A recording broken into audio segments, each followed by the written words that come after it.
very warm and rather soggy and humid welcome to tea time at Springwatch Extra today. We're in the Lillian's Hyde at Leighton Moss RSPB. It's raining outside, but the light is beautifully soft on the water. It may be lead grey, but there are ducks leaving silvery wakes in it. And beyond, on the hillside, the leaves are turning to gold. There's a mist coming down. We get a feeling of dusk of the day closing in on us. We've got some great things in the programme coming up for you, and some of them are specifically very, very autumnal. And we couldn't really do a Springwatch Extra, could we, without having Red Deer. We've got an extraordinary piece of film here. It's been sent to us, actually, by Liam Filtness, who contacted us. And Liam, what we're going to do is have a look at the film in a minute, but yeah. Red Deer, what particularly fascinated you about Red Deer? Just like the sound they make and the big animals going on. Yeah. Big is beautiful as far as you're concerned. Yeah. Is it because it's easier to focus on, or just simply because you like majestic sights? Yeah, it's easier. I think you're being very modest because we've seen the film. And you brought Dad along, Graham Filtness as well. Hello, Graham. Oh, yeah. We'll talk about your role a little bit more, because this is a family show, and I know that you work together quite closely in getting wildlife film. First of all, though, let's have a look at this film that you've done. Where was it done? Richmond Park. In Richmond Park. This is in Surrey, is it? Yeah. Okay, and this is Red Deer Rutting, but what a wonderful film it is.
was a wonderful film. I think, Liam, what really impressed me about that, you've got a real sense of wildness, of nature in the raw, really close, you know, in a fairly urban setting almost, Richmond Park. What attracted you, you know, to the idea of filming Red Deer there? Well, I couldn't go up to Exmoor or Scotland, so I went to Richmond Park, and I knew they was rutting, so I researched before we went there. So we got there about 5 o'clock in the morning before it's light, and it was quite misty that morning, but I couldn't get any footage when it was misty. But then we went through to a wood, and there was about 3 or 4 stags out in the open grass, and we filmed that pair rutting, and there was also 2 others in the distance there, plus the one that come past as well. I mean, some of those images were extraordinary as well. How close can you get to rutting red deer stags safely? It's best to be quite far away, but I just stayed where I was, and they kept going closer and closer. So how far away from those were you? Would you say? About 15, 20 yards. Oh really, that close? Minimum, yeah. Blimey, that is close. And you weren't worried at all? They were so busy doing what they were doing? The people behind me were backing off, but I just stayed where I was. Determined to get the right picture? Yeah. So, as far as those red deer are concerned, they were doing various bits of behaviour there. Yeah. We saw them. Well, we saw one with wearing sort of bracken. So what's going on there? Well, that just shows the females they're the better stag really, I think. Oh, does it? So they actually what do they sort of lash around in the bracken and wear it for greenery? Yeah. A bit like we put a hat on, I suppose. Yeah, sort of like that. So it's showing off their prowess. Yeah. I've seen them bash the bracken before, you know, when they sort of sweep their antlers from side to side. Yeah, they mostly do that to impress the hinds, I think. Oh, right. And what about the pawing the ground? That's just scenting and things like that. But they also have scent glands at the bottom of their eyes, and they scent the ground like that as well. And have I seen them wiping their eyes on twigs as well before? Yeah, they do that and rub their antlers and that's scenting to tell other males that they're around. And it's like their territory. Well, I thought those were beautiful shots. They were beautifully framed as well. Really nicely done. That particular rut, do you know what happened? Well, then they finished rutting. The one that lost actually ran off, and then another pair come and tried to get one of the winners, and they started rutting that, didn't they? They did, yeah. And so there's a clear victor, was it? I think it was quite a big staggered run. But I think the last clip they showed, I think that was the stag that was fighting originally, went against that one. So we've seen, 4 minutes of film there. That's condensed down from how many hours in the field? That we got there at 5. We left about 6 o'clock, wasn't it? Yeah, about 6 o'clock in the evening. But I got well over a couple of hours of video and pictures. And how long does it take you to edit something down? Depends. If I spend a day on it, I could probably get it done in about a day. But that was into some new software, so it's a bit sketchy, really. But are you self-taught as a photographer? Yeah, everything I know is self-taught, and then I taught my dad as well. We'll talk to your dad in a minute. So when did you start taking photographs and film? I was about 10 when I first got my camera, when I got just a small compact camera. And my dad, his great uncle, lives on a farm, so I took a load of pictures around there and all local countryside and things like that. And you're, 17 now? Yeah. So where does this take you? I'd like to be like a professional cameraman or photographer.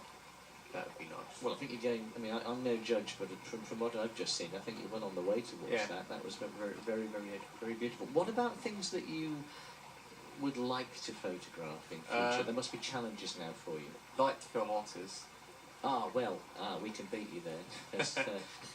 Later on in the programme we'll be able to see some otters that we filmed.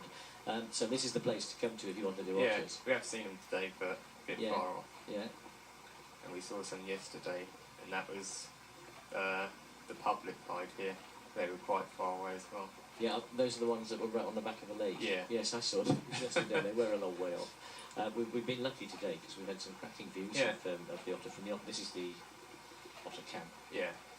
We've had some views from there today, so that's been superb. Let's bring in your dad, Graham. Yeah. Now, are you interested in wildlife, Graham, or is this something that... We've always lived in the countryside, Yeah. so... Where do you live? Do you live near Richmond? Live in Sussex. Oh, Sussex. Yeah. And any particular... I mean, was there any motivation? Was it because Liam was so interested, he sort of sucked you into it? Or, That's it, yes. I mean, I started off taking him here, there and everywhere, and obviously him walking around with a camera and me just carrying his cameras, I thought, you might as well teach me how to use them, so... And do you know how to use them now? Not as good as him, but... No, I'd say that's a bit of a skill, isn't it? But he teaches you well, yeah. And where have you been? What sort of places have you been to? Recently we've been to Richmond Park, we've been to Sevenoaks Deer Park for the fallow rut. Liam's got some video on that as well. We're going to film very seals tomorrow. Oh yeah, where you go? Norfolk Sea Bay, I think it is. Because grey seals aren't they popping soon? Yeah. Are they actually November they did that. Right. And do you need permission to do this? I was going to ask you about about the red deer, because can anybody just turn up and start filming red deer rutting? Because it strikes me as a slightly dangerous occupation. Yeah, we went there we went there about 3 times, and every time we went there was well over 50 or more photographers there. Really? And mostly the public as well. They was all watching them as well. But you obviously got prime position. Yeah. It's a matter of getting there early. It's getting away from the queues, crowd, isn't it? Well, the seals sound good. What about smaller animals, or is it big is beautiful still? I like the smaller animals, like birds, like the kingfisher. I'd like to make a film on them as well. It's funny the angle, isn't it? It's doing something that's different now. Yeah. It's quite a busy market. There's a lot of very, very good cameramen out there, and women. So it's a matter of really finding a new way of looking at British wildlife. Yeah. I think I'd like to make a nice film of otters from all different perspectives, underwater and low angles and things like that. Challenges. Yeah. So what happens now? So you're 17 now. What happens from here on in? I'd like to try and get a job with a Working cameraman or something like that. Yes. That hit was taken. We heard that. Yeah. Like to make short documentary films as well that I upload. Yeah. But being a cameraman would be the nicest job. Great. And what about you, Graham? I mean, does it encourage you to go further and further in your quest for wildlife now? It does with our holidays now. I mean, every holiday this year we've been to Scotland for Liam filming. Yeah. Been down to Devon again. I think we've been to Devon for the last 3 or 4 years. So we're up on Exmoor 4:30, 5:30 in the morning before it gets light. It's great. It's lovely and peaceful. Sounds great. So this has sort of subverted family life a little bit. Yes. Right. It's enjoyable. It's better than sitting at home watching the telly. Absolutely brilliant. That's really, really brilliant. And I think the joy of something like this is that you can make original observations. Yeah. You can look back at things again and say, you may not have picked stuff up when you were filming, and you can see little bits of behaviour, nuances that you know from experience. You have to read books then because you actually captured it. That's great, that's fantastic. So, well, I wish you very well in the future, and thank you very, very much for sharing that with us. I think it's superb, that is. Really nice piece of film. By the way, I was impressed by the ring-neck parakeet. They were ring-neck parakeets screeching away in the background, weren't they? We did get some video of them, but I didn't include that.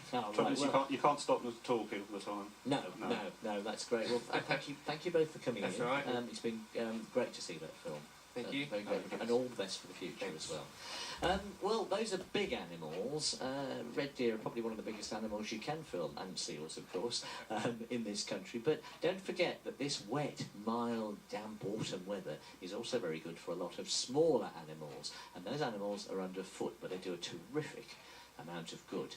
And here's a little film about them, earthworms.